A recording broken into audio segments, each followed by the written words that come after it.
వాహనాల జీవిత పన్నుపై మాత్రమే 10% road safety cess. 18% జీవిత పన్నుంటే దానికి 1.8% సెస్ స్పష్టం చేసిన రవాణా శాఖ.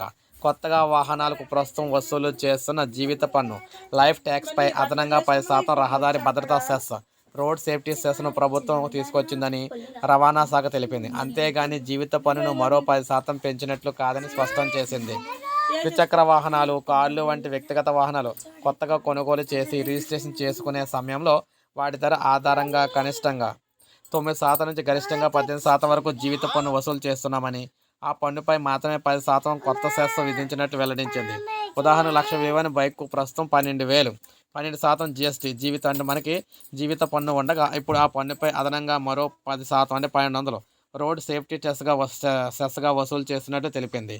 ఇటీవల వరకు కూడా 1,00,000 విలువైన బైక్కు 28,000 జీఎస్టీ ఉండేదని, సెప్టెంబర్ నుంచి ఇది 18,000కు తగ్గిందని పేర్కొంది. అంటే ఓ కొత్త బైక్కు జీఎస్టీ రూపంలో 10,000 తగ్గగా, జీవిత పన్నుపై అదనంగా విధించిన రోడ్ సేఫ్టీ సెస్ రూపంలో 1,200 మాత్రమే భారం పడుతుందని తెలిపింది. కొత్తగా వసూలు చేస్తున్న రోడ్ సేఫ్టీ సెస్ను పూర్తిగా రోడ్డు భద్రతా ప్రమాణాల నివారణకు అవసరమైన చర్యలు చేపట్టడం, రహదారుల అభివృద్ధి పనులకు ఉపయోగిస్తున్నట్లయితే రవాణా శాఖ పేర్కొందనమాట. సో ఏది ఏమైనా మొత్తంగా ఏపీలో వాహనాలు, ఇక బైక్ కావచ్చు, కారు కావచ్చు, ఏదైనా సరే వాహనాలు ఏదైతే వాహనాలు కొనుగోలు చేస్తారో ఆ వాహనాలు చేసిన వాళ్ళకి అదనంగా మనకి చూసుకున్నట్లయితే ఏదైతే ప్రజెంట్ 18% జీఎస్టీ ఉందో దాని మీద 10% అయితే వసూలు చేస్తున్నారన్నమాట.